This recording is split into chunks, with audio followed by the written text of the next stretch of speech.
Hare Krishna, dear devotees, please accept our humble obeisances. All glories to Jagat Guru Srila Prabhupada. All glories to our revered speaker for today, His Grace, MADANA-GOPAL Prabhu, and all glories to the Samul Vaishnavi devotees. Devotees, we thank you all for being here. And Prabhuji, we can't thank you enough for being here today. It's an honor to have your divine association. And without further ado, please, you may share with us this transcendental wisdom from the Nectarian SRIMAD BHAGAVATAM today. Please, it's up to you. And over back to you. Hare Krishna. Hare Krishna. Thank you, Sadeh Prabhu, and thank you, dear devotees of the Hare Krishna Africa channel, for inviting me once again to this forum where the devotees are very much absorbed in progressing in Krishna consciousness. I think the last time I was here was a few months ago, back in October, November last year. I was fortunate enough to spend a few weeks in Africa. I can share some of those highlights of my trip also. Maybe I can share with I spent it in Kenya. I went to 5 cities and we did preaching in 5 different cities: Nairobi, Eldoret, Nakuru, Kisumu, and Mombasa. It was very enlivening to see so many devotees from Africa chanting and dancing and sharing Krishna consciousness, learning the process. And of course, as a place of my birth also, myself being born in Africa, it was special for me. And I was able to do some preaching in Kiswahili as well. So it was an extra added bonus to speak in the local language. So it's really nice. Hare Krishna. So today we're going to dive into Srimad Bhagavatam. Om Namo Bhagavate Vasudevaya. Om Namo Bhagavate Vasudevaya. Om Namo Bhagavate Vasudevaya. So we are in canto number 3, chapter number 8, verses 11 and 12. This is the astonishing creation by the Supreme Lord. And we're going to look at the gigantic universal form, this Virat Rupa, or the massive form that is shown as representative of the universe. Atha tasya bitaptasya katidhyayatananiha nirabhidyanta devanam tani me gadata shrinu. Maitreya said, "You may now hear from me how the Supreme Lord separated himself into the diverse forms of the demigods after the manifestation of the gigantic universal form." Purport by His Divine Grace A.C. Bhaktivedanta Swami Srila Prabhupada. Srila Prabhupada ki jai. The demigods are separated parts and parcels of the Supreme Lord, as are all other living entities. The only difference between the demigods and the ordinary living entities is that when the living entities are rich in pious acts of devotional service to the Lord, and when their desire to lord it over material energy has vanished, they are promoted to the posts of demigods, who are entrusted by the Lord with executing the management of the universal affairs. So it's interesting how the demigods are given their empowerment when their desire to control is diminished or banished. It's interesting. We'll do the next verse as well, verse number 12. Tasyagni rasyam nirbhinnam lokapalo vishatpadam vacha swamshena vaktavyam yayaso pratipadyate. Agni, or heat, separated from his mouth, and all the directors of material affairs entered into it in their respective positions. By that energy, the living entity expresses himself in words. Purport. The mouth of the gigantic universal form of the Lord is the source of the speaking power. The director of the fire element is the controlling deity, or the Adhideva. The speeches delivered are Adhyatma, or bodily functions. And the subject matter of the speeches is material productions, or the Adhibhuta principle. The purports end here. We'll recite the Mangalacharan. Om Ajnanatimirandhasya Jnananjana Shalakaya Chakshurunmilitam Yena Tasmai Shri Gurave Namaha Shri Chaitanya Manobhishtam Sthapitam Yena Bhutale Swayam Rupa Kadamahyam Dadati Swapadantikam Vandeham Shri Guru Shri Yutapada Kamalam Shri Gurun Vaishnavamscha Shri Rupam Sagrajatam Sagana Raghunathanvitam Tam Sajivam Sadvaitam Savadutam Parijana Sahitam Krishna Chaitanya Devam Shri Radha Krishna Padan Sagana Lalita Shri Vishakhanvitamscha He Krishna Karuna Sindho Dina Bandho Jagatpate Gopesha Gopika Kanta Radha Kanta Namostute Tapta Kanchana Gaurangi Radhe Vrindavaneshwari Vrishabhanu Sute Devi Pranamami Hari Priye Vancha Kalpatarubhyascha Kripa Sindhubhya Evacha Patitanam Pavanebhyo Vaishnavebhyo Namo Namaha Shri Krishna Chaitanya Prabhu Nityananda Shri Advaita Gadadhara Shiva Shadi Gaura Bhaktavinda Hare Krishna Krishna Krishna Hare Hare Hare Rama Rama Rama Hare Hare. So today we're talking about how Maitreya is explaining the universal form of the Lord. And embedded within that idea is how the creation is created and what is the purpose of creation. The bottom line is this, and this is for us to keep in mind, that the Supreme Lord is the cause of all causes. You've heard this a million times. But we have to really understand there's nothing that is happening, that is moving, that is separate or independent from Krishna. He is the cause, of every movement, of everything in existence. He alone is the resting place of all living entities. We all, even as we sit here, we think we are independent of each other, independent of creation, but we're not. We are all resting within Krishna right now. The elements of this universe rest within him. And he alone is a supreme shelter. So today we're discussing these verses in the Srimad Bhagavatam, which describe how the Lord, in his form as the universal person, Virata Rupa, manifests the cosmic creation. These verses teach us how everything in the universe has a divine purpose. And ultimately, all creation is meant to support devotional service to Lord Krishna. Now, while these verses outline the systematic arrangement of the material world, we must remember that the real significance is to help us transcend this temporary creation and engage in bhakti, devotional service. That's the whole point of this discussion. That's the whole point of highlighting the way the Lord creates.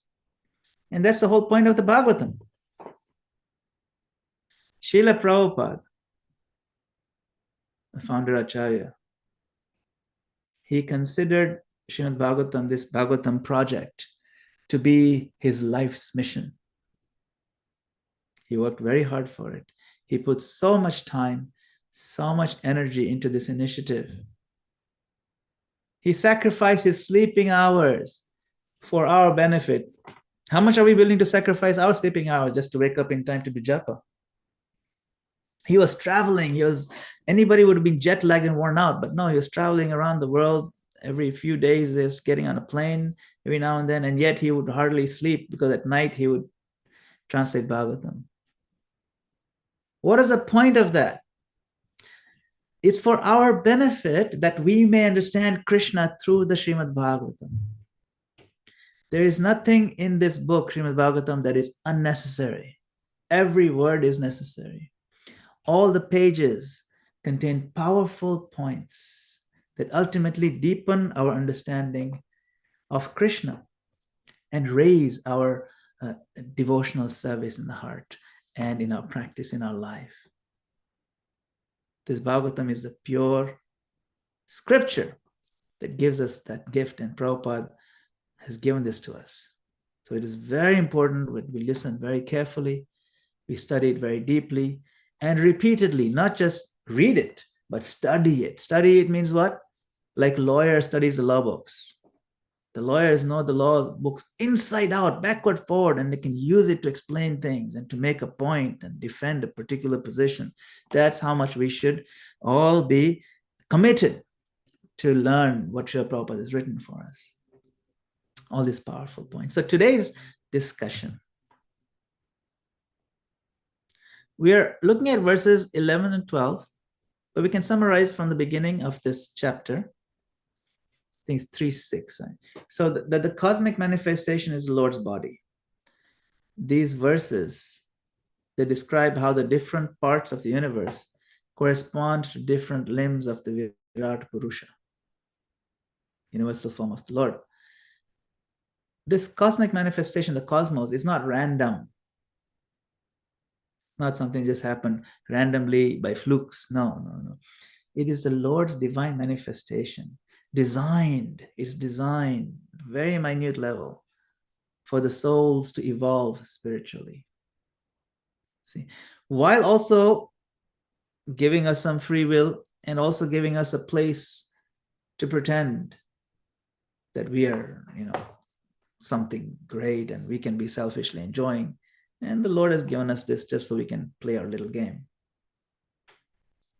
But the point of arranging it also is that it also uplifts us if we want to turn to Him and gives us many opportunities to go back home, back to Godhead. So in the first 5 verses, we see how the creation is systematically arranged and the material elements combine to form the universal body of the Lord. Just as a body has different limbs that function in harmony, the universe has various divisions, all working under the divine supervision of Krishna.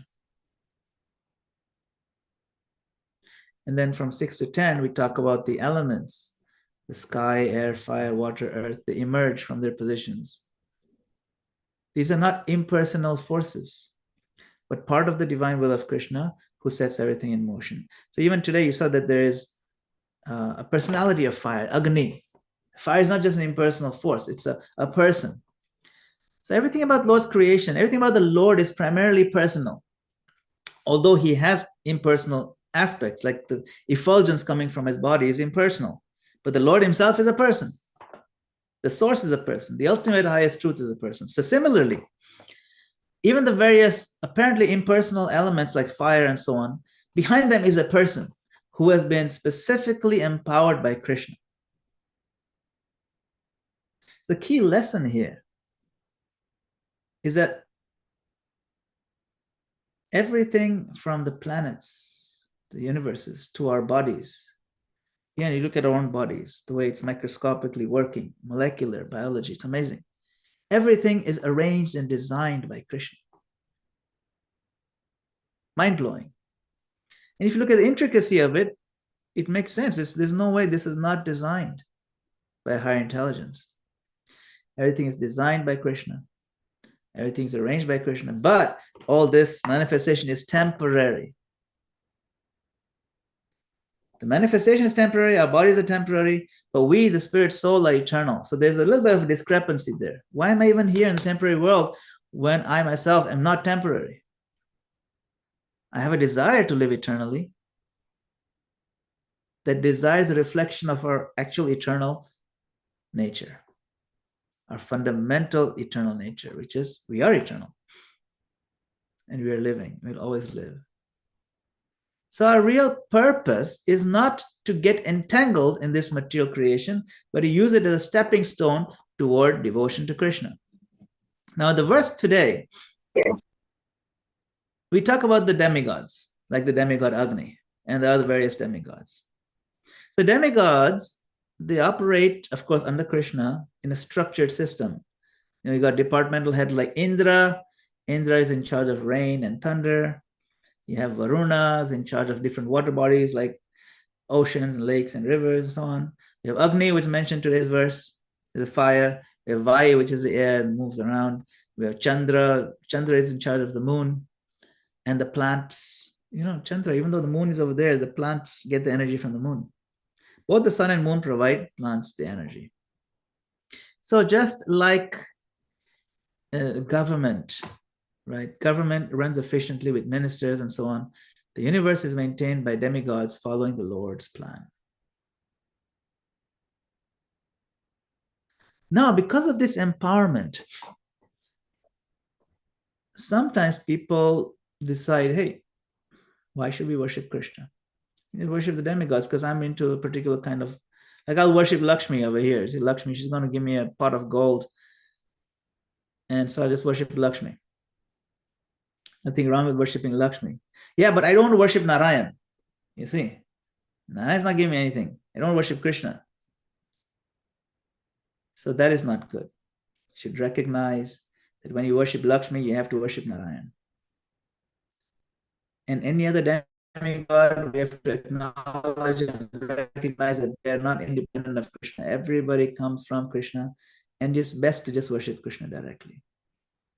So the position of the demigods and the position of Supreme Lord needs to be understood so clearly. And that does get clouded when we are no longer motivated by transcendence, when we become selfish, trying to enjoy matter, and we see, oh, the people in charge of this matter, these are the demigods, let me worship them, or let me try to bribe them or something. So it is important for devotees to understand what the scriptures teach on this subject. What is the position of demigods and the position of Supreme Lord, who is the source of all the demigods? So in the Bhagavad Gita and the SRIMAD Bhagavatam, there are many, many references that highlight these key points, very key points. So I've just kind of summarized them on this one slide here. Point number one, all demigods derive their power from Krishna. This point is supported in Bhagavad Gita 7:22 and in Srimad Bhagavatam 2:5, 11 and 12.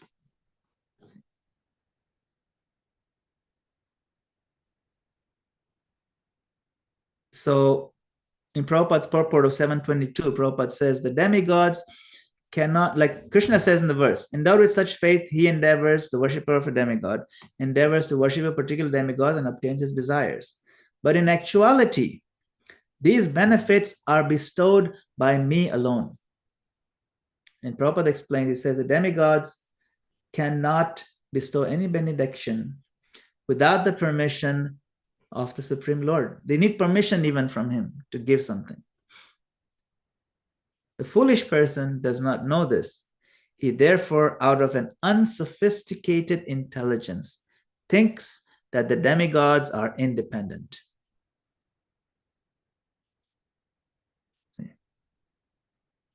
Point number two. It's important to remember, worshipping demigods is indirect worship of Krishna, but it is improper. It's not the way to do it.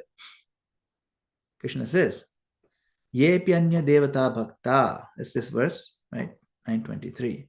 Yajante shraddhayanvita. Tevi mam eva kaunteya. Yajanti avidhi purvakam. They're doing it improperly. Those are worshipping these demigods. They're worshipping me indirectly, but they're doing it in a wrong way. This is not the way to do it. Just like a person who's bribing a government official. He's acknowledging the power of the government. That's why he's bribing him. So that acknowledgement of the power is good. Yes, I accept your power. But to bribe an official, that is not the right way to do it. There's not a right way to acknowledge. The right way to acknowledge is to stand in line and apply properly to the proper system. So, avidhi purvakam. Krishna is saying, don't do it this way. Yeah, I know you're doing it. It's not the way to worship me.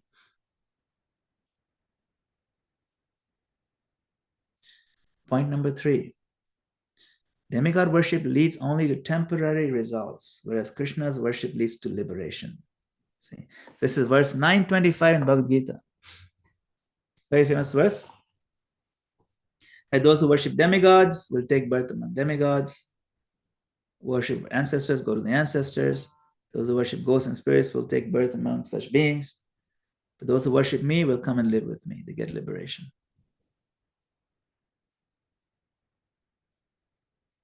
Right?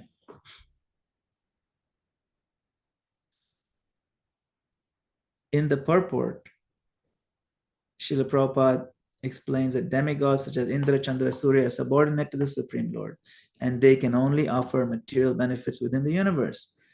A devotee of Krishna attains a supreme eternal abode. So these demigods can offer liberation, really. They cannot. They themselves are stuck here. And point number 4, now you may think, well, the demigods feel bad when we worship Krishna, we leave their worship and we start worshiping Krishna. No. Not only do they not feel bad, they're finally satisfied. Yes, you understood. You see. It says a demigod, all demigods are satisfied when Krishna is worshipped. This is SRIMAD BHAGAVATAM 4:31-14. It says, Yatha taror mula nishchanena. Prabhupada used to quote this verse a lot, that as by watering the root of a tree, all the branches and leaves are nourished. Skanda bhujo pashakha. Right? Skanda, the roots. Bhuja means the branches. And upashaka, even the twigs and all the little leaves and everything like that. They're nourished.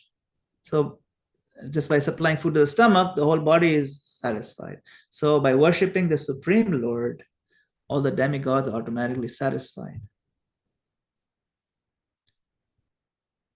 Even demigods like Lord Shiva, who's the greatest of all the demigods, acknowledge that Krishna is the supreme authority. This is in 10:89-58.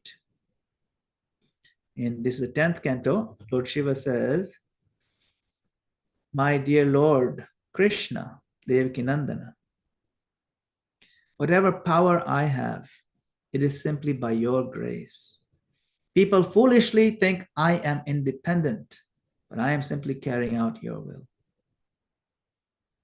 Prabhupada's purport highlights that Shiva is confirming that no demigod has independent power. Krishna alone is the supreme source of all energies. Now, those of us who don't come from an Indian background, sometimes we wonder, do we need to worry too much about demigods? Because, generally, if we come from an Indian background, this demigod worship can be very prominent, depending on what family tradition you are in, especially among Hinduism.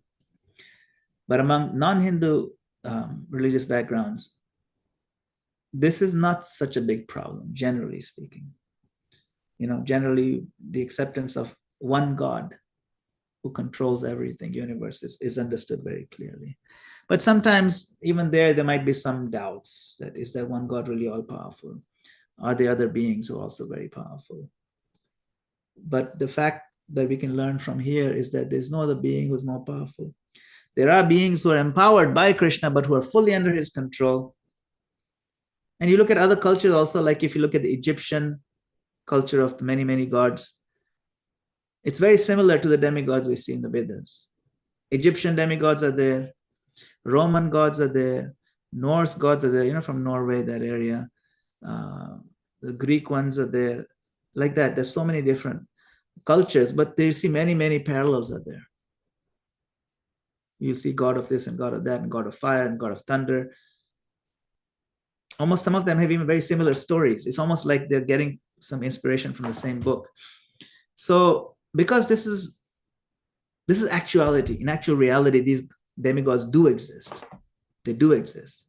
So, and sometimes they've manifested themselves long back when there was a time, different yugas, when the demigods used to mingle freely with the humans. Nowadays they don't, because Kali Yuga, so you don't see them. But back then they were seen every now and then coming in and intermingling with humans. And so these various cultures have a record of those interactions.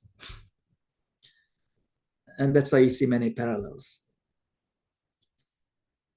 And we see it's a human tendency to try to worship these different empowered beings. It's very natural. But when we understand Krishna, we understand the divine structure of the universe, which is what's being highlighted in this section of the Bhagavatam, then things can become clear what to do and what not to do, where to focus our energy, how to employ this urge to serve a higher power, how to recognize that highest power and how to do it properly. That's where the Bhagavatam helps us understand. See, so to conclude, how can we practically acknowledge and understand and apply? The demigods are not supreme. They serve the supreme. The ultimate authority is Krishna, the Supreme Lord. In the Bhagavad Gita, we understand that worshippers of demigods attain temporary results. And the true goal is, if for some reason in our family tradition or culture, we are somewhat doing demigod worship, we have to transcend that demigod worship, move higher while acknowledging that they're there and that they're powerful, and directly worship Krishna. So in today's two verses, the take-home points, we recognize the divine structure in the universe. The design is impeccable, brilliant, genius design, all the way down to microscopic level, how the digestive process works and breaks down the vegetables and so on. And all the way up to the cosmos of how the universes expand and creation takes place. And everything in between is so minutely and beautifully designed that shows the divine intelligence of Krishna. We respect the demigods for the position that they've been offered and that they're engaging in very diligently. We respect them, we bow down to them, we acknowledge their power. But our devotion is focused on Krishna. This will actually satisfy us, it will satisfy Krishna, and also satisfy the demigods. Occasionally the demigods get upset. Okay, what happened to Indra? Remember Indra? He said, you guys are supposed to worship me. Why are you worshiping Krishna? And so he was chastised. In that story, we learned, when Krishna lifts the Govardhan hill and Indra recognizes, oh my God, I made a big mistake by challenging the authority of my own master. And so occasionally that happens. Krishna kind of orchestrates such leelas to highlight the position of the demigods and his supreme power and majesty.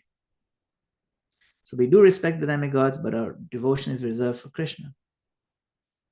We understand that the demigods are empowered, but they're not independent. Even their own breathing depends on Krishna. Ultimate dependence is on Supreme Lord. And what are we going to pour our energy and time and effort and focus on? We strive for pure devotion rather than seeking material rewards, because that's what drives us to go to demigods. People don't go to demigods for pure devotion, generally speaking. Some people do, and that's very good. There are stories of devotees who approach Lord Shiva and says, my dear Lord Shiva, I don't know who to worship. I don't know what is the best thing to do. You please give me the best gift, what I'm supposed to do. I don't even know what to ask for. You tell me. And Lord Shiva has very kindly taken these devotees and taken them to Krishna. This is the Lord you should be worshiping, my son. This Krishna, because I'm worshiping him too. He's the Supreme Lord. Beyond him, there's no other cause. He's the cause of all causes. You will find ultimate ecstasy and satisfaction. He is the one you've been seeking. Don't run after material rewards. These are all temporary and useless anyway. Strive for pure devotion. Strive to reestablish yourself as eternal servant. That's who you are. And then you'll be happy. Krishna will be happy. I will be happy. the universe will be happy and we benefit all around. How do we do that?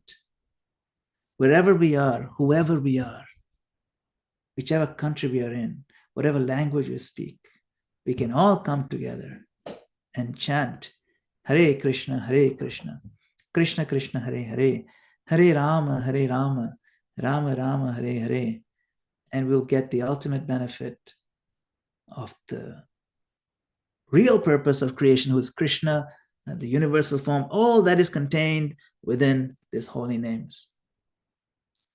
And the ability to transcend this material world is contained within these holy names. All the 330 million demigods who are empowered, they are acknowledged and they are given enough nutrition and nourishment and all our dues and payments. They're all contained within these holy names. There's nothing more to be done, nothing more to be had in the entire existence other than chanting Hare Krishna. And this is the verdict of Chaitanya Mahaprabhu. This is the verdict of Srila Prabhupada. This is the verdict of Lord Shri Krishna. And this is how we can find ultimate happiness. Thank you very much for your time. If you have any comments or questions, we can get into those right now. Maybe if I can find my Africa slideshow for my trip, I can share that as well. But in the meantime, we can have some discussion. See if we can find that. Hare Krishna. Thank you so much, Prabhuji, for sharing this wisdom with us today. And dear devotees, if anyone may have questions, comments, realizations, reflections, you may want to ask or share, please indicate by using the hand emoji or your physical hand, and you'll be asked to unmute to speak or to share your reflections. Hare Krishna. Well, Prabhuji, you were beautifully explaining how Sri Krishna himself says in the scriptures that those who worship the demigods are actually worshiping him, Krishna, but they're doing it in the wrong way. Now, you also said that to most of us who have no Indian background, this demigod worship may not mean so much to us because most of us don't do it anyway. But I want to find out from you, me being an African and knowing that in Africa, there are quite a number of people who traditionally worship God in his universal form. Universal form, yes. So, does that constitute demigod worship? And if it does not constitute demigod worship, do they derive the same benefit as someone worshiping the 200 form Krishna? It's a very good question. The universal form of worshiping, say, sometimes we worship in African traditional religions. I've seen, we worship different elements, like the mountain is worship, and sometimes the land is worship, a river, and so on. It's very similar to universal form worship, very similar to similar kind of worship you see in India also among universal form worshippers. Sometimes a person is attributed to that particular mountain. So then that turns into demigod worship, you see. Now, demigod worship and universal form worship are almost similar. One is a little bit more personalized, and one is more objectified. But generally, it is worship of the material elements. However, all this worship is somewhat beneficial. It's better, way better than being an atheist, for example. It's way better than that. Because one, you acknowledge the higher power. And even Krishna says in the Gita, I fix his faith. There's that one verse, he says, I fix his faith in a particular demigod. If it was a bad thing, why would Krishna fix his faith? Relative to Krishna Bhakti, it is a bad thing. But relative to being antithetical to God or to higher power, it is a good thing because now you're acknowledging. It's like Krishna says, those are more of goodness that worship demigods. So the worship, or what does worship mean? Worship means you focus your concentration, your consciousness, and you glorify a particular thing, a particular person. It could be another human being, it could be ghosts, it could be demigods. And you become more like them by that focus. You know, if you focus your energy on, say, a very strong bodybuilder, you put his poster in your house, you see what he's eating, you learn everything about him, and you start doing things that he's doing, you'll gradually become like him. You have a tendency to develop his qualities. Similarly, when we worship the higher people like Lord Shiva and so on, we develop certain qualities like devotion. And then, because Lord Shiva is the greatest devotee, those things rub off, and eventually, maybe after a few lifetimes or something, that credit of being connected to Krishna's system gets to you. But because it's so gradual and eventual, the guarantee is very low in those, you see.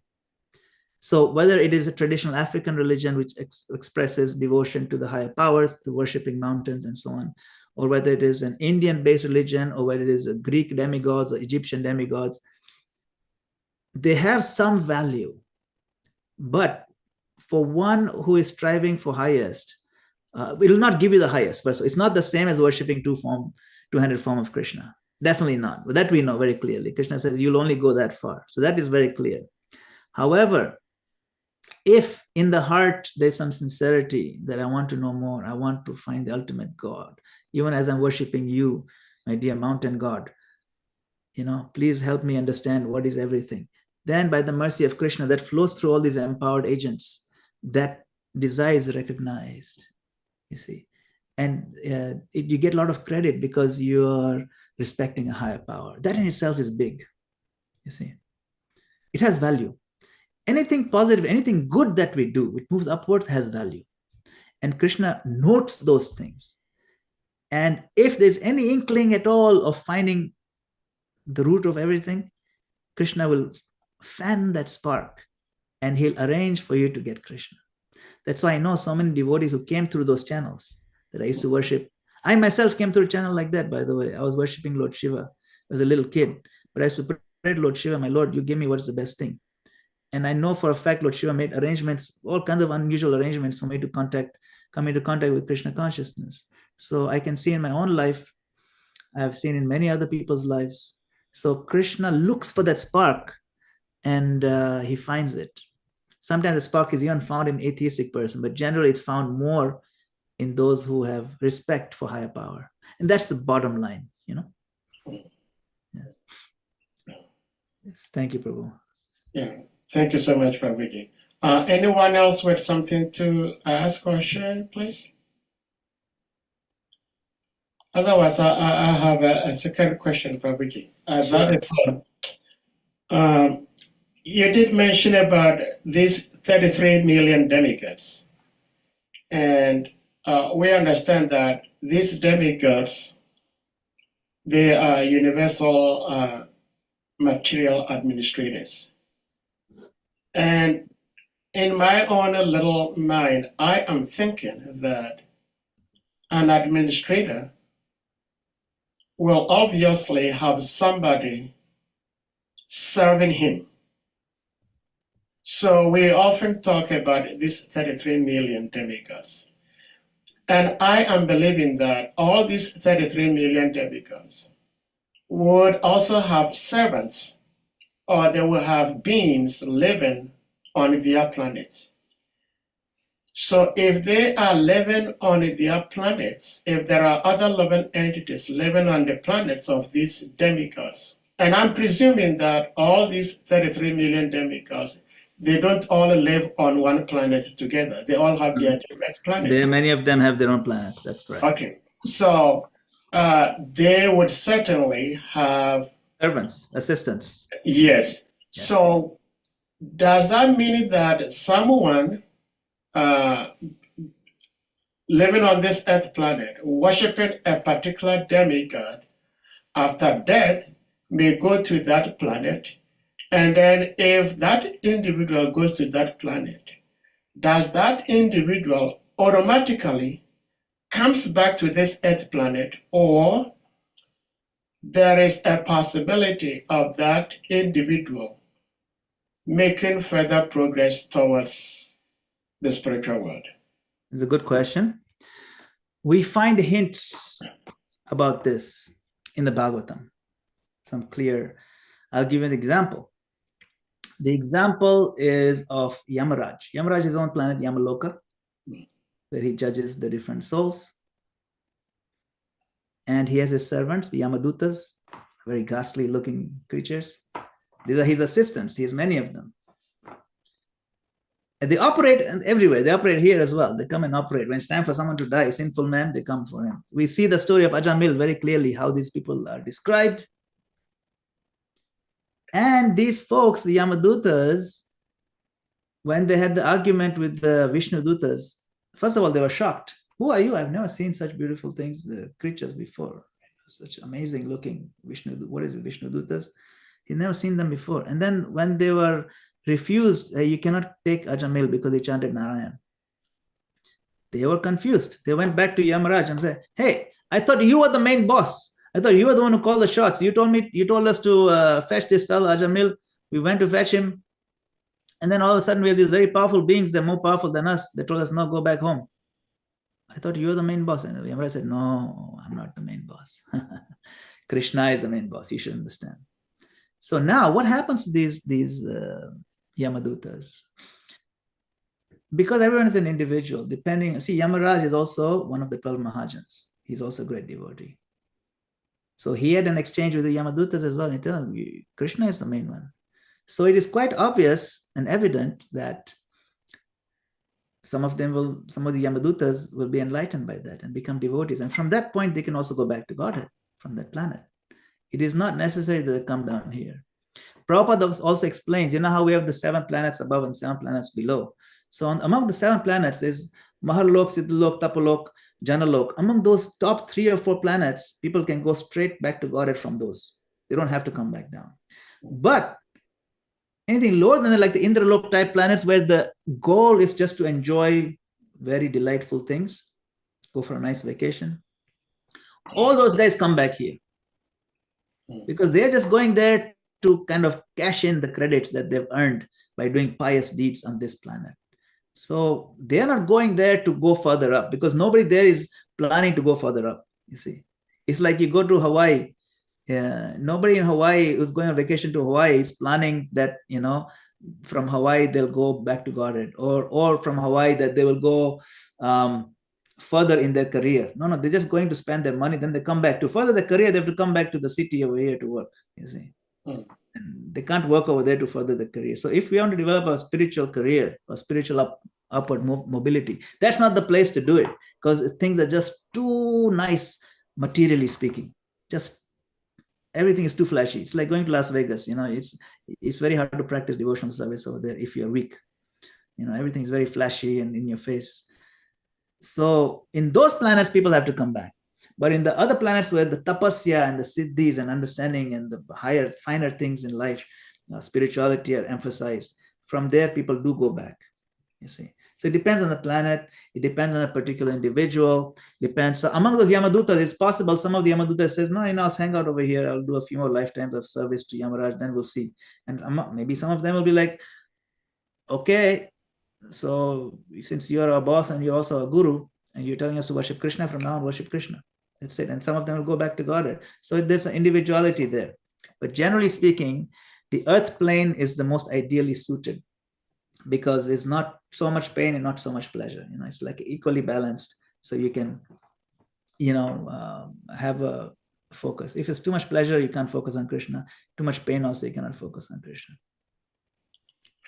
Well, thank you, Prabhuji. But the follow-up question to the answer to my question is, assuming the 11th entity does not progress to the topmost 3 or 4 planets from where there is the possibility of moving forward towards the spiritual world, whether they go to these lower but higher planets just for sense gratification, and at the end of their time, they come back to this earth planet.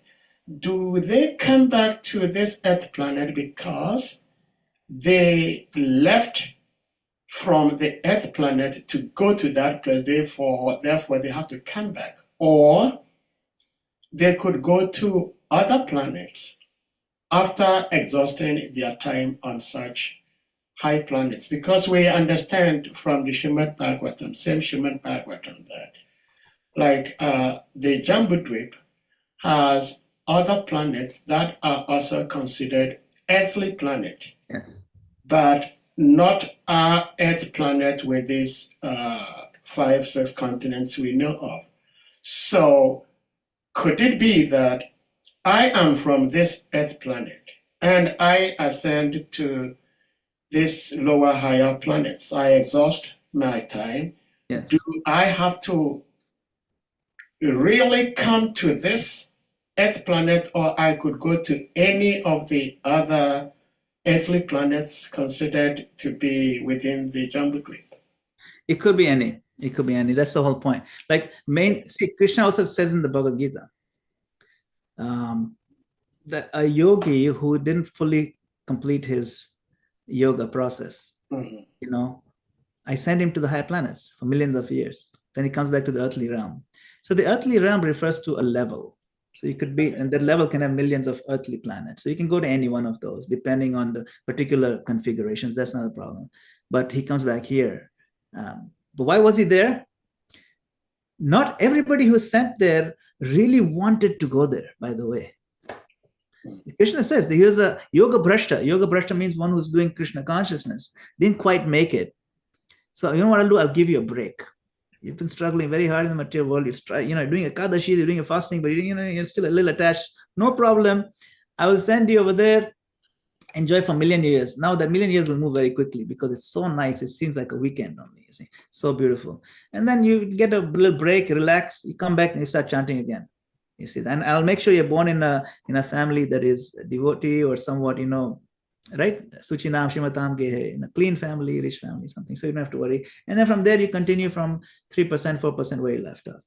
But if you do really good and you come this close to perfection, but you still didn't make it 100%, then forget the heavenly planet circle. Forget that. I'll send you directly to a family of very advanced devotees. And then he says such a birth is very rare. In the purport to that verse, Prabhupada says, we were born in such a family.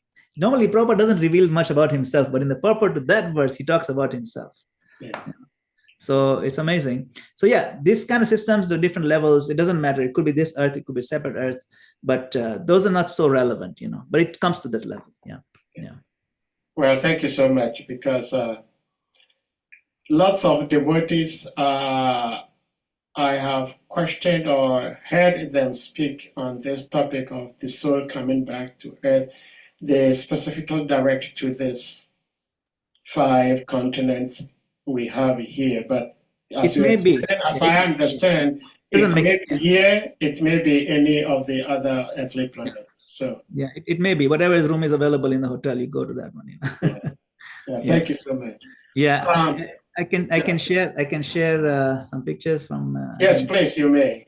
Yeah, I'm going to share. Let's see, a portion of my screen, if that works. Okay, so this is. I'll just do real quick. This is the Radha Banki Bihari Temple in Nairobi, Kenya. Very beautiful. So this is where I first started my Krishna conscious journey back in the 90s, back in 91. I was growing up in Kenya. Then from here, so I gave a class in Bhagavatam straight from the airport. Oh, here, hold on, let me see. This is when I arrived at the airport. These wonderful devotees came to greet me. This is Govinda Prem Prabhu, and this is Kamita Prabhu. All these devotees are preaching. Then from there, we have a small ISKCON center outside Nairobi called the town of Juja. So I gave a little class over there. And so a lot of youth members are there. There's like college students, and it's a very nice program. So this is something they've just developed last couple of years ago. All these young devotees, they're listening. So it's quite nice. Then from there, we went on this Krishna Balaram farm. We have a Goshala and a farm. They're just not far from Nairobi. It's Krishna Balaram farm. I'm just feeding the little calves. Hii ni shamba ya Srila Prabhupada. Krishna Balaram. Hii ngombe ni maridadi kabisa. Lakini nakula boyam. It was a lot of fun. These cows are very beautiful. That's the farm there. Let's see. There's some of the fruits. This is a sitafal fruit, custard apple. Many cows, they give a lot of milk, and that milk goes to our temple in Nairobi. Make milk sweets and things like that.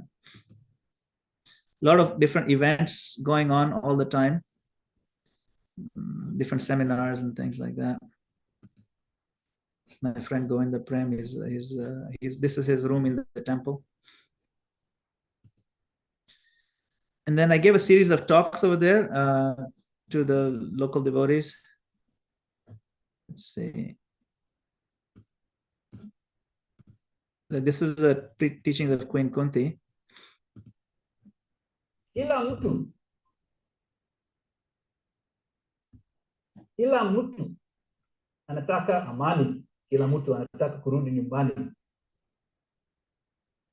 kila mtu anataka usalama, kila mtu anataka kulala na tabasamu. Anyway, that was a little bit of Swahili as well as English talk. Then it was very nice to see about 50 Catholic seminary students would come, and we spent like 3 hours with them explaining about Srila Prabhupada, explaining the philosophy of Krishna consciousness, how it compares with the Catholicism. And the professor of that seminary has been bringing these students every year, different batches for a couple of years now. So we have a good relationship with the Catholics there. And they're very happy to bring them here, and we give them prasadam. We did kirtan with them. It was very sweet. Then we went to city of Eldoret. So I went from Nairobi to Eldoret, then Kisumu and Nakuru, and then one more trip to Mombasa. So the city of Eldoret is a city of champions. You know, that's where all the world-class runners come from. So this is our little Eldoret Center. It's our devotee offering Aarti at the Eldoret Center. It's quite nice. And then we did a college program in Eldoret where we talked about how to connect with God and the importance of managing our time and giving up bad habits and things like that. Quite a few students came for that one.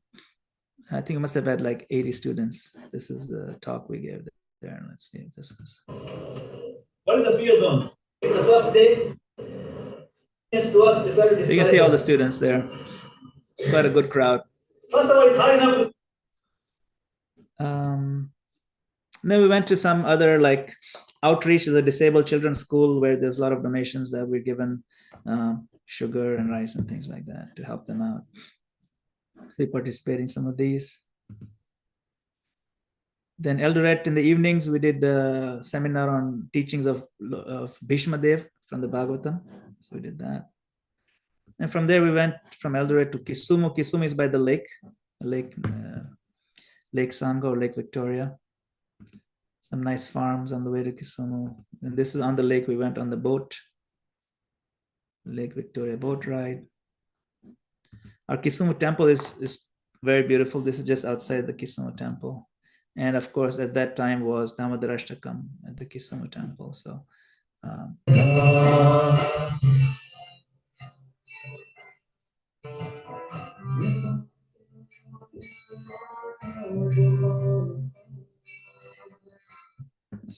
we have a nice temple there. We did some Damodar Leela Katha over there. This was in Gujarati, my mother tongue. And then from Kisumu, we went to Nakuru. Nakuru is Africa's fastest growing town. We have a very nice center temple going over there. Some devotees living in the ashram. They're chanting very nicely. This is our morning program, Japa time chanting in Nakuru. So there's a lot of vibrant preaching going on there. We also had a very big Nakuru Jagannath festival there. This is Mansi Ganga Mataji. She is the devotee who used to preach to me when I was little. She's still very active and preaching solidly. She's more than 80 years old, 80 something. But she's taking a leading role. She's the president of Nakuru Temple and just very vibrant. These are the kirtan we did at the Nakuru festival. Very beautifully done by African and Indian devotees.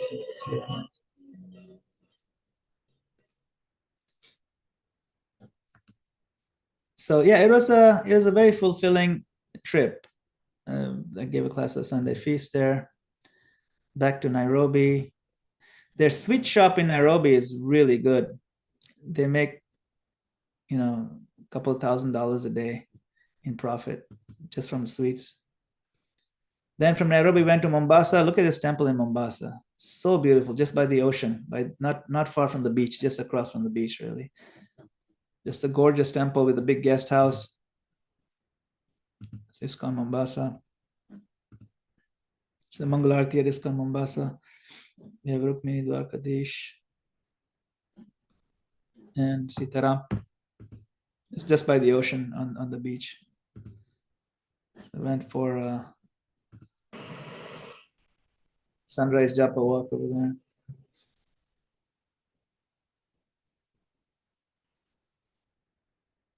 So yeah, it was a very eye-opening trip. I went after 28 years back to Africa. So things have changed a lot. Things have improved a lot. It was really, really nice. So I thought I'll share with our devotees here ISKCON Africa. So it's valuable. A lot of progress happening. I'm looking forward to going again. Hopefully this year. We'll see. Hare Krishna. Hare Krishna. Wow, Prabhuji, thank you so much for sharing this with us. It's so encouraging to see lots of preaching activities going on, especially in Africa. Africans by nature are very religious, godly people. Yes. So we have an opportunity to expand Krishna consciousness in Africa. So thank you for sharing this transcendental trip with us. And what I personally consider to be the most awe-inspiring of what you just shared with us was in one clip you showed some food item donations you gave to one home. I think this is something that is very, very crucial and important, which devotees oftentimes ignore. Yes. I think it's very, very important when society understands that these people are spiritual people, but they also care for the body and the mind of the people. I think that alone can help us touch other souls to become favorable to us. So thank you for sharing this with us. Thank you so much. Thank you for inviting. I think Govinda Prabhu has something to share. Govinda Prabhu, please, you may unmute. Hare Krishna. Hare Krishna, thank you very much. Prabhu, my obeisances to you, all glories to you, all glories to you, and all glories to you. And all glories to your service to Srila Prabhupada. New Jersey Temple Key, Jai. Jai. Prabhu, thank you very much for your presentation. So nice. And my question, I have two questions. The first question will be,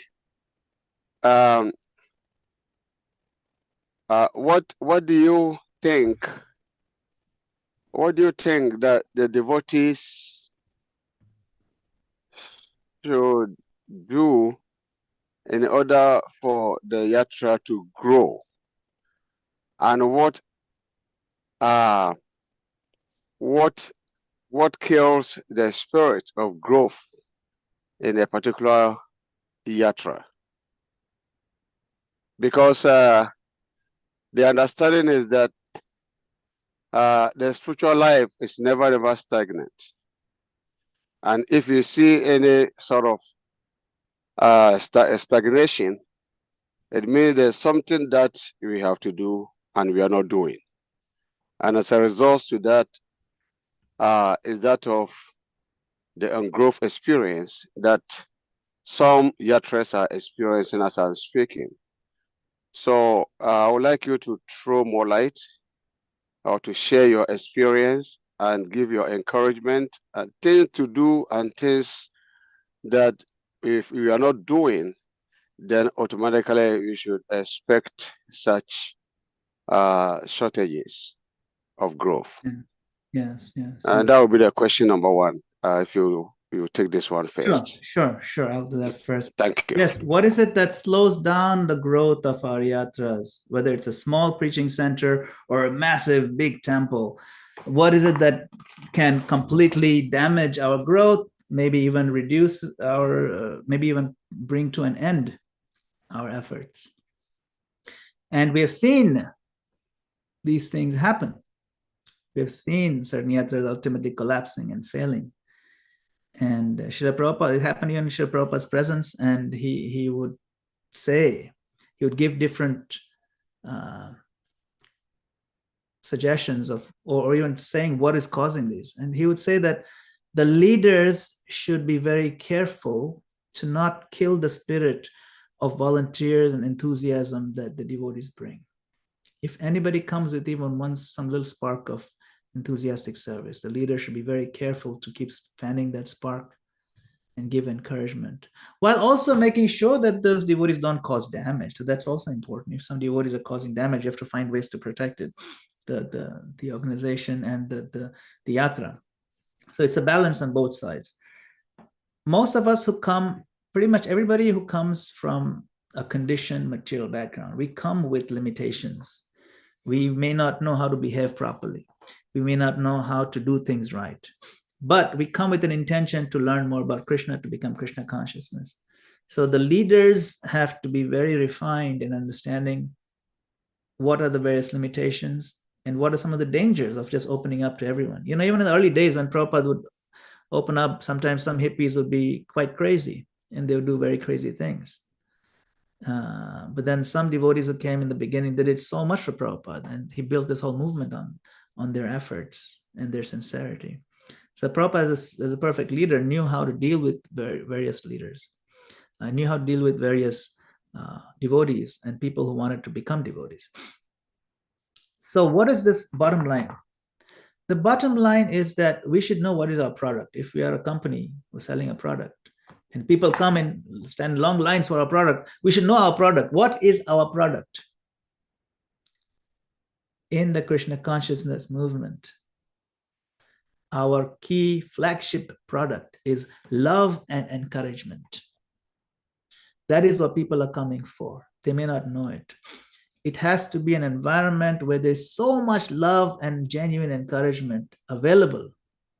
They will not find that level of love and encouragement outside. That is our key product. And in that saturated environment of love and encouragement, they can hear and connect with Krishna.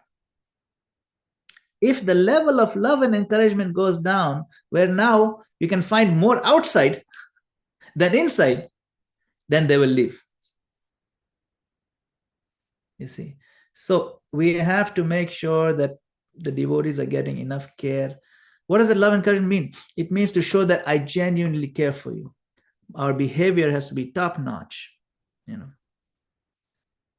how do we differentiate between Kanishta, Madhyam, and Uttam Adhikaris? How do we know which one is which? Based on how they interact with other people. Kanishta accepts this God, but he doesn't treat devotees nicely. He doesn't see the super soul in their heart, so he doesn't treat them nicely. He doesn't know how to talk properly. He doesn't know how to behave. He'll be gossiping. He'll be backbiting. He will be bringing people down. He'll be rough. That is Kanishta. Madhyama is perfect gentleman, always finding ways to improve and encourage.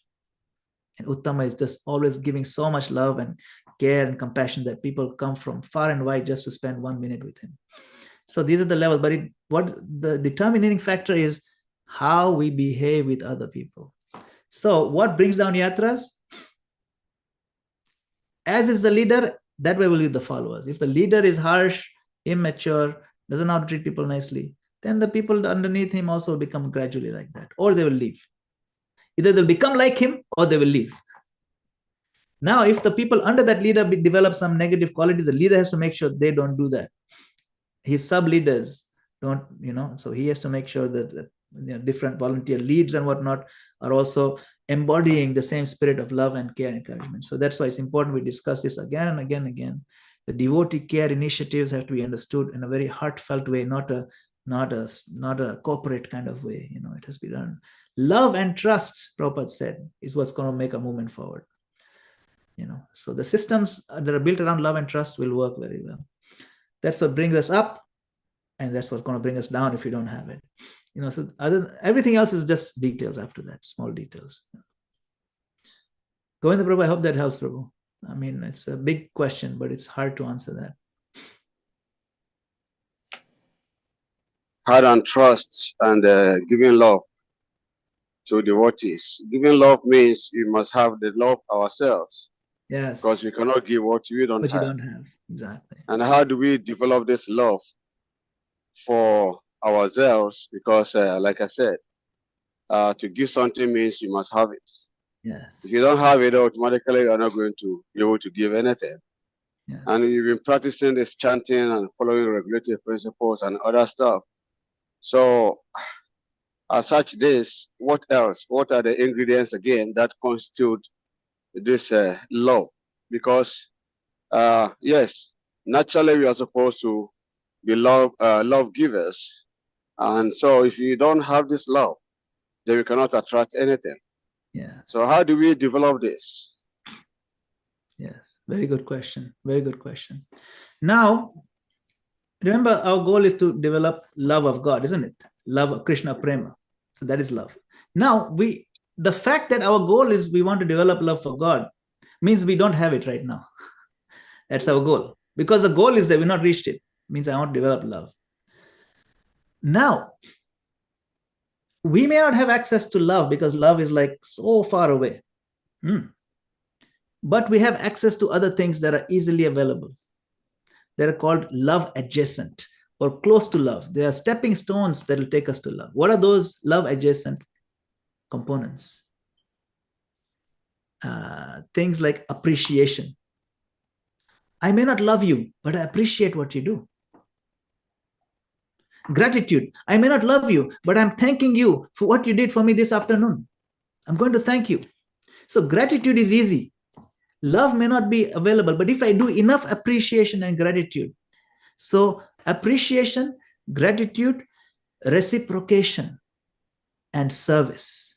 If those four things I do, even if I don't have love, if I keep doing them with a sincere purpose to develop love, that love will become manifest. Then when it's manifest, then we can give it to others. But these sub-components are available to us, we can start doing now, even mechanically. Even mechanically. Appreciate. Take out time to appreciate everybody. Even if you don't like certain things about them, try to minimize what we don't like. Try to maximize what the good qualities are. And if certain conversations need to be had, you do them in private. So you glorify in public and you correct in private. You see, if you want to have a conversation that is a difference of opinion, you do that in private. Not that I'll find opportunity when there's 7 people, then I'll criticize him. You see, this is not good. So these are techniques Prabhupada taught. See, criticize in private, glorify in public. Now, if I glorify in private, oh, that day you did so nice, fantastic, you have so much talent, Prabhu, and I do it quietly when nobody's listening, he will not feel good. But if I do it in front of 5 people, oh, Govinda Prabhu is here. The way he did that particular seva, unbelievable, unmatched. I have learned so much, I'm inspired. You do that in front of 5 people, then Govinda Prabhu will be like, yeah, this is the way to do it. I appreciate even more. So these are certain techniques that we may not have love, but we can at least learn the techniques that will develop love. What is that? Appreciation, gratitude, reciprocation, and that's another one I said anyway. Yeah, so those kind of things, if we do them more. Service, yes, service. So you reciprocate, you do service, then you'll develop love. These things we can do. That's why we have a society to practice these things. But if we have an undercurrent of love and trust, then the love can grow and become into something pure. And Krishna will bless our efforts. Krishna bless from above. He'll do everything. Yeah. Well, Prabhuji, thank you so much. I have a couple remarks. One is, as you beautifully shared, if the manager, if the leader has love, then he's more likely going to keep people with him to serve Guru and Krishna. If the leader is bad, 2 things happen.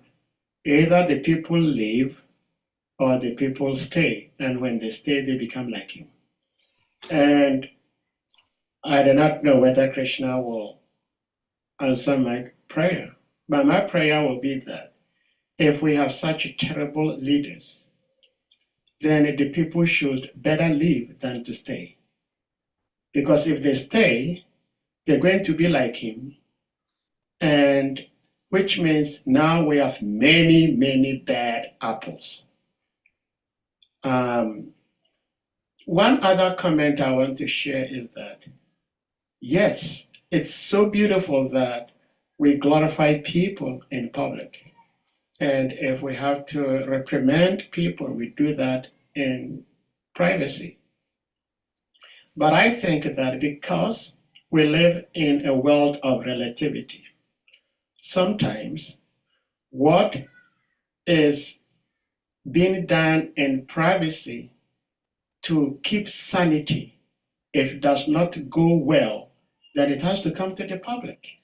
And I believe... Yeah, if you do that first. If it doesn't work, then it has to come to public. Totally.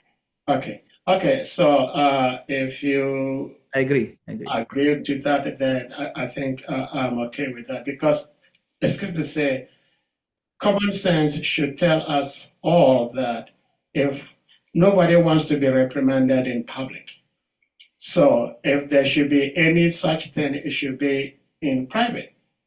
But if after several attempts the person is not heeding, then you have to let them know. Then you have to escalate and do the right thing. Yes. Okay. That's what I mean. It's a general principle. You got to do you're in the proper order. You don't start with the last resort. Yes. Thank you. I think we have His Grace Shrimad Prabhu's hand up. Shrimad Prabhu, please, you may unmute. Hare Krishna, please accept my humble obeisances. Prabhupada. Thank you very much. Thank you very much once again for the nice presentation. And I want to thank Govinda Prabhu for his question. This is a very deep question, like you rightly said, Prabhu, that may be very difficult to answer. But you did a lot of justice to the question. And I thank you for all the nice and beautiful points you made. Just one comment, maybe before I would probably, if I have a question, but one comment. Shari Prabhu, you mentioned that if somebody, a leader, has certain negative qualities, then the followers may take after him.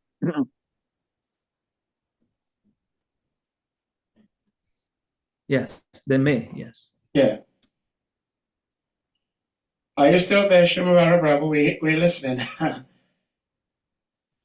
I think he got disconnected. I wonder if we lost him, yes. Right. Oh, no, continue. We lost you for a couple of seconds, so if you may repeat what you were saying. Okay. Is it light here? It goes on. Okay. So I said that I learned something, which I want to say supplementary, not different, but it's supplementary to what Prabhu said. That if a leader is bad, people don't stay. If a king is bad in a town, in a community, the people will leave. They run away. And if the people are bad, the king is good, the leader is good, but the people are bad, then visitors don't come. When visitors come, they meet the people first. They don't meet the king. So if the people are bad, the visitors won't come there. If the king is bad, people leave. People won't stay. So it should also help us to understand that if people stay around enough, that means the king or the leader is not that bad. Because not everyone wants to copy bad thing anyway. But if people are still staying around him, that means not so bad. It's tolerable. But if the people themselves are bad, then no new person will join. No visitors will come. Gradually, it will be them alone. So this is something else I learned also about you know, please. Yeah. That's a good observation. It's also now sometimes when you talk about good and bad, it's not like black and white or 0 or 1. It's not like that. Right.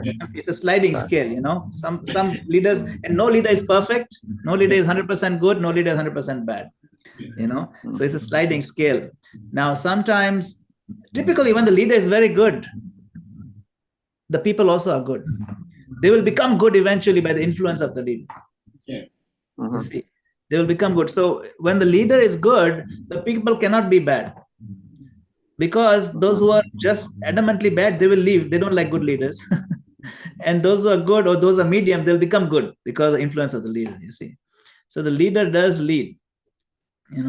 And a good leader can lead any kind. There's a saying in Hindi that a lion can successfully lead a whole army of jackals, but a jackal leader cannot lead an army of lions.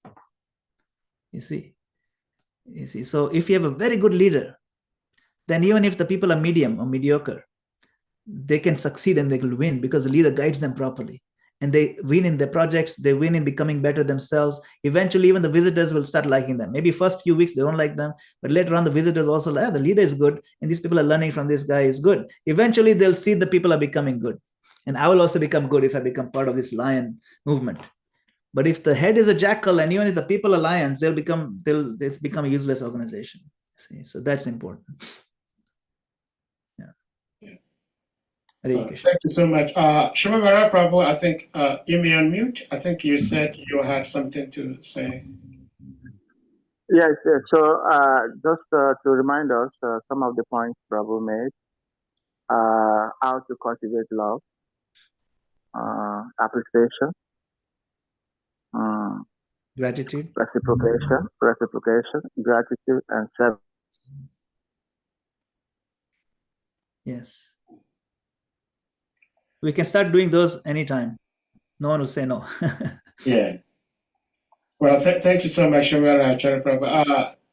Gail, I was going to call you out and you raised up your hand. So thank you. Hare Krishna. Hare Krishna, Gail. Hare Bol. Gail is my mother. Hare Krishna. My obeisance is to my mother. Hare Krishna. Please unmute yourself, Gail Mataji. Yes, please. Oh my God. What kind of thing have you done to me today, Madame Prabhu? Okay. Yeah, a couple things. One is, I guess I'm just trying to tease apart from myself these two words, appreciation and gratitude. I'm thinking out loud, thinking that maybe appreciation is, to recognize the value of something, and then maybe gratitude is when you express that. That's right. Or what would you say? Sure. It's a subtle difference. See, I can appreciate you, Gail Mataji, in front of other people. Like Gail Mataji has a lot of depth of understanding. She asks very good questions, and she never grows old. She must have a spiritual body because No, I'm sorry, I asked. Whatever. I mean, I'm appreciating you with other people. But when I come to you, Gail Mataji, and said, Gail Mataji, what you have done for me, the way inspired my life, and you've transformed my life, I can never repay you back. I'm so thankful to you. That's called gratitude. You see, when I'm expressing thanks to you, there's gratitude. When I'm expressing that, you have great qualities, that's appreciation. But the word for gratitude in Nectar of Devotion is called Kritagya. That is the quality of Krishna also. He's grateful. Kritagya. Kritagya means he is cognizant of what somebody did for them. I'm grateful for what you did for me. Now, you may not have done anything for me, but you have good qualities and I'm appreciating. That's a whole different thing, you see. So Kritagya means you did this for me. I thank you for it. It's a very specific kind of appreciation. It's a little deeper. Yeah, it seems to be a focus. The gratitude seems to be more focused on how your qualities has actually benefited me. Exactly. What you may have done something for me. Yeah. That's why it's called Kritagya. Krita means to do something. Gya means know. I know what you did for me. Okay. And thank you. The other thing I had was, Govinda asked about or he mentioned that, you know, if you don't have love, you can't give. You can't give what you don't have. So I'm wondering what you would say in this connection about self-love, you know, because I would think that if you're able to appreciate yourself, which I think many devotees are want to do, because it doesn't feel like maybe like such a humble thing. But I feel like if if you have enough self-love to appreciate what's good, that what if you're able to recognize, you know, what good qualities you have yourself, then you might be more easily disposed to appreciating good qualities in others. So I'm calling this self-love, and suggesting that maybe if we encouraged more self-love, we would be better able to love others, express gratitude for others, appreciate others more. So just looking for your feedback here. Sure. So this whole idea of self-love and self-appreciation is very good. It's very needed. It's very necessary. We need to have a sense of self-respect. We need to have a sense of self-dignity. We need to have, and a lot of that points to our appreciation for Krishna. You know, we can appreciate, my Lord, I'm your child. You've given me these abilities. I probably may or may not deserve them, but you've given me these abilities. I want to thank you for that. And they're my abilities, but actually they're yours. You said you're the ability in man. So the fact that I can lift, 200 pounds in one go and load this truck for service to your temple, this is your gift, my Lord. So I thank you for that, and I'll use it in your service. Now, self-love in sense of appreciation, you're reflecting, you're directing that to the Lord. You see, you're not saying, it is me only, look at me, it's because of me. Then it's not good. Then it turns into narcissism. So we don't encourage a narcissist to be more narcissistic in the name of self-love. We want the focus to be Krishna. And so that's why it can get tricky, where then a person who's already too full of hubris and full of himself and doesn't have many humble qualities, that doesn't help to do quote unquote self-love. It's just inflate the ego unnecessarily. So you have to be careful what you apply, how you apply self-love. You see, if you want to give encouragement, like Hanuman was just sitting in the corner, and they're trying to figure out how to cross over the ocean to go to Lanka. And Jambavan was saying, I can jump over, but I can't jump back. I'm pretty old. And other monkeys can say, I can only jump half the way. And Hanuman just sitting quietly. And then Jambavan looked at him and said, Hanuman, you have the ability to jump across and also come back, no problem. And Hanuman's like, really? Yeah. Don't you remember? You're given these benedictions when you're a young boy and this and that. Wow. So there is an encouragement to bring out the best in someone else, knowing their abilities. Hanuman is a humble devotee. So similarly, we can give encouragement, we can give love and appreciation to others, we can give self-love to ourselves, appreciating, but we have to be cognizant of our abilities. We have to also not go down the road of delusion. What is delusion? Delusion means to think you're way greater than you actually are. You think your abilities are way more than they actually are. And then you walk around strutting as if, everybody should bow down to you. So those things have to be balanced and kept in mind in our behavior and how we project ourselves and so on. So it seems like, a person can be kind of safe with the self-love thing if they just always remember that whatever good qualities they do have don't originate with him, right? That they originate, that they're borrowed from Krishna. My knowledge came from my guru. I owe my guru everything. My abilities come from Krishna. We give credit where it's due. Yeah, and I'm also making the point that we don't have to, out of a kind of artificial humility, deny the good qualities that we do have, because we're not seeing it as independently ours or separated from Krishna. Yeah, it's tricky in this world, because what happens, right? Suppose Gail, you discover that you're a really good orator and you become a very famous speaker very quickly, right? And you're using Krishna service and you're full of humility and everything, but using Krishna service, you become famous. You will find there are people who criticize you. Who do you think you are, Gail? Just a couple of people clap their hands means now you're going to sign up for all these speaking engagements. You're being so proud and you're not that great, Gail. And you'll see those kind of comments too. It's true. It happens if you're very successful. When Prabhupada was so successful, some of his envious godbrothers, they said bad things about him. Yeah, he's not even a proper sannyasi. He crossed the 7 oceans, or he's not so great because he didn't really spend as much time with Guru Maharaj as we did. He doesn't know as many scriptures as we do. Anybody could have done what he did. And if I'd gone, I would have been more successful than him. I just chose to stay here. They were envious of him. So those envious elements are also there. So that's why, Gail, the point you made is very good. Just because we have the ability shouldn't mean we should shy back from them in the name of false humility. Use them in Krishna's service. If you can lift 100 pounds, then don't settle for 5 or 10 pounds. Lift 100 pounds and load the truck for Krishna. Why pretend to not have the ability? Use it in Krishna's service. Prabhupada will appreciate it. Of course, we don't boast about it. Don't make a big stink about it or something. But when the opportunity comes, use it in Krishna's service. And then also, if those envious people do attack you, like how you were just suggesting, those attacks will only pinch you if you have forgotten where you got your talent. Exactly. Otherwise, it's not going to bother you. No, exactly. It shouldn't bother because there are successful leaders in this movement who are very humble. And there's always envious people who are attacking them. I've seen it myself.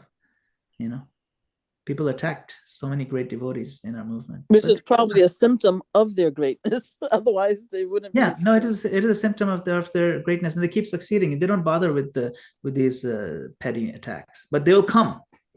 But these leaders, they don't take them so seriously, and in the name of false humility, stop doing what they're doing. They push on Prabhupada's movement.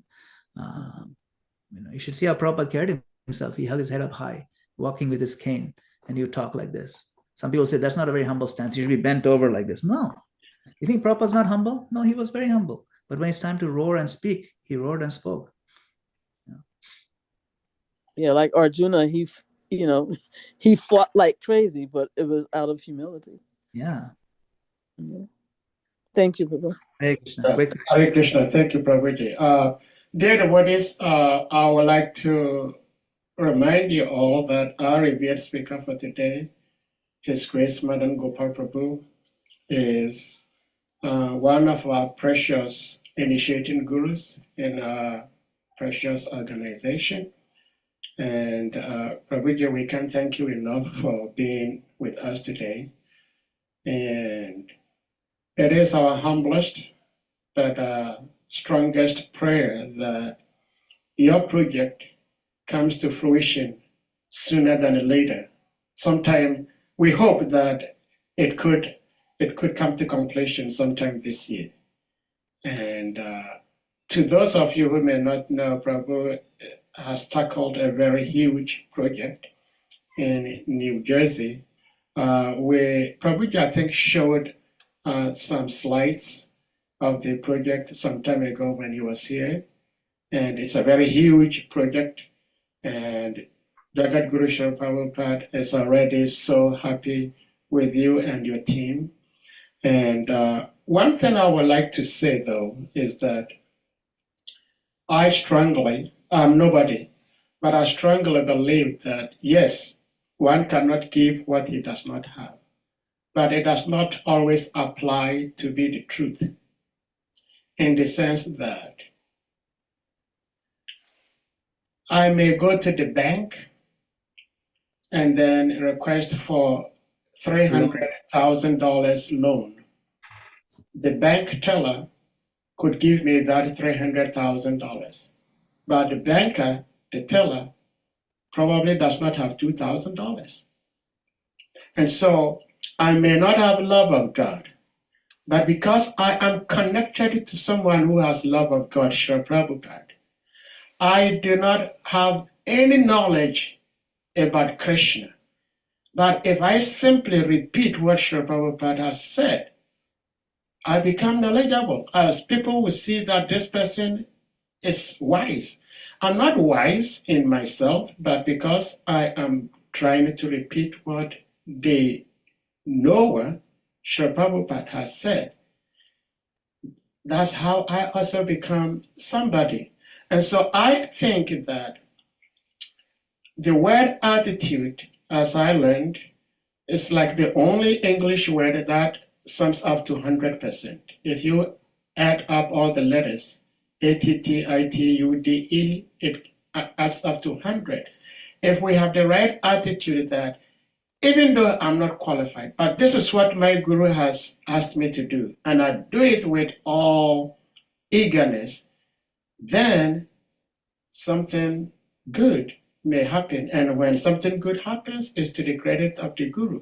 But the problem I find, probably just myself, is that our integrity to appreciating the guru is either dwindling or is dead completely. We don't care much about the guru. We care much about what we want to do. And I think that is the problem. But Prabhuji, personally, I cannot thank you enough for the depth of wisdom and love you've poured out with us today, poured out to us today. And we can only pray and hope that we can have more of your associations in the coming days and years. And with that, Prabhuji, if you may have some concluding words, concluding statements to share with us, you may do that, and then we'll bring this to a close. Thank you so much. Thank you very much for this opportunity. Before Obeisances to all of you. Before then, please. Okay. I did not complete my statement before Mother Gail came in. Oh, okay. Sorry. Yeah, so I have something that is actually intriguing in my mind, and that is the fact that Prabhu, you said that our product is love and encouragement. That is true. However, quite often, we also hear that spiritual life is individual. And when you come to think of it, that spiritual life is individual, and even though we are supposed to be our brother's keeper, but not to the point whereby you will lose your own devotion. So I would say that the bhakti process, even though it is about love, but the scripture actually said that devotees can appear to be callous also. Because sometimes, like you rightly said, when we talk about bad and good, these things are very relative. So most people who survive on the path of bhakti seem to be those who care so much for their own devotional keeper. Those who want to sacrifice a lot for others, most often they are seen or perceived as threats, because people have their own, embedded ideas of somebody wants to overshadow us, somebody wants to overshine us, somebody wants to take our position. So if you seem to be sacrificing or thinking so much about the good of us, you become the bad guy. So eventually you become callous. Eventually you think, well, spiritual life is individual. So let me just, take care of my devotional life. So this happens a lot. And I'm just trying to take a whole overview of our Krishna consciousness movement, vis-a-vis what we hear often as preaching. I mean, like one would say, if you hear this kind of classes or talks on Bhagavatam every now and then. Why is our society the way it is today? So I'm also reflecting on the other side. The other side is the fact that devotional life, spiritual life is individual, and most often those who succeed spiritually, they can be callous because they try to mind their own business, and in that way they avoid, persecution. They avoid getting into, people's how do you say, circle of influence or people's whatever. So that's just what I want to say. And what do you say about it? So, Hare Krishna.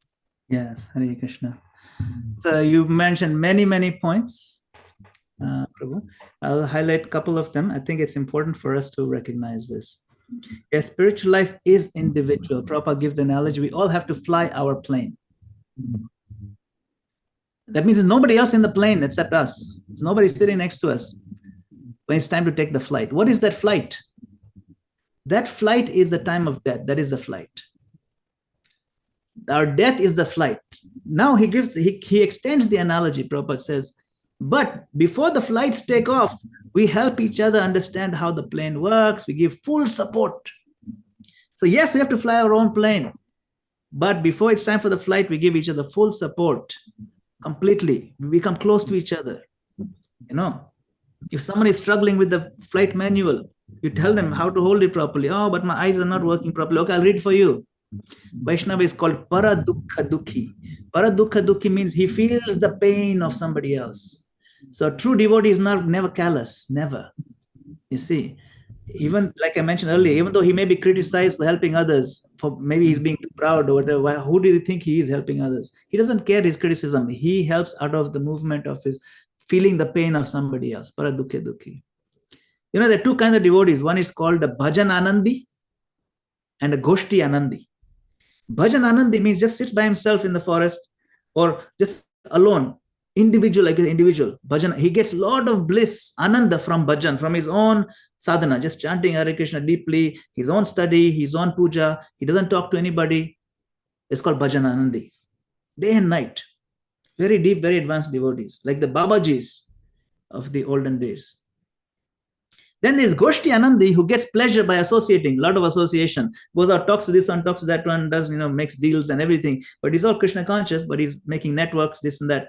Very extroverted as Goshti Anandi. So Bhakti Siddhanta Saraswati asked, which one should we be? Should we be Bhajan Anandi or Goshti Anandi? The answer he gave. He said, we should be Bhajan Anandis who preach. You see, Bhajan Anandi who preaches. That means all our ananda, all our bliss comes from within, from our individual practice. But our efforts are also directed to share with others, to alleviate their pain. That's called preaching. See, so we're not Goshti Anandis. We don't get pleasure by networking. We get pleasure by chanting within deeply. You see, that's how we get our pleasure. Our ananda comes from there. But we do not neglect the pain of others, because our softness of heart that comes from bhajan, it manifests in the form of giving Krishna to others. How can I be so selfish when my neighbor doesn't know about Krishna and he wants to know? I'm not going to force him, but if he's knocking on my door, please help me understand Krishna. Come. I'll spend a few hours with you. Come, invite your friends. We'll do kirtan together. Come, we'll have prasadam together. This is called Bhajan Anandi who preaches. So those two are not incompatible. They are not preclusive of each other. They're not mutually exclusive. Both are there. It's an individual process. You fly your own plane, but before the flight, you help as much as possible to others to make sure their flight is also successful. Hare Krishna. Thank you very much. Hare Krishna. Hare Krishna. Thank you so much for the beautiful answer. It's so beautiful. And dear devotees, Govinda, you have something to say? I'm not sure. Govinda is driving right now. He's driving, okay. So we would like to bring this to a final close. Prabhuji, what you just said, I tell you, in a humble manner that I believe, because it's what I have observed, is that sometimes, okay, let me start it this way. Personally, this is my strategy to keep my devotional life alive, is that if something bad happens to me, I blame it on myself. If something good happens to me, I give the credit to devotees, Guru Krishna. But I believe that if someone is a leader and a devotee under his care or her care leaves, that leader should feel that he is the cause of losing that soul. Yes. But unfortunately, we have leaders who, when it does happen that somebody under their care leaves, they sometimes jubilate that you thought you could compete with me. You thought you could challenge me. They don't feel that they are the cause of losing that individual. They believe that that individual was disrespectful, was rude. And so with this attitude, it's going to be very difficult for us to grow. Well, I don't want to start another class, but this is my observation. Yeah. No, it's a good point. It's unfortunate. It's a good point. Yeah, it's a good point. Yeah. Well, dear devotees, we're going to humbly request you all to kindly unmute, and we all chant the loudest Hare Krishna Maha Mantra to express our appreciation to our revered speaker, His Grace, Madana-Gopal Prabhu, for sharing his love and wisdom with us today. Jai. Hare Hare Krishna, Hare Krishna, Krishna Krishna, Hare Hare, Hare Rama, Rama Rama, Hare Hare. Pancha Kalpa Tarabhyascha, Kripa Siddhyascha, Titana Bhavyo Vaishnavyo Namo. Namo Namaha. His Grace Madana-Gopal Das Prabhu ki Jai. Advaita Bhaktivinoda ki Jai, Srila Prabhupada ki Jai. Haribo. Ananta Koti Vaishnava Vrinde ki Jai. Jai. Jai. Happy Minute Day. All Grace Assembly. Hare Krishna. Hare Krishna. Hare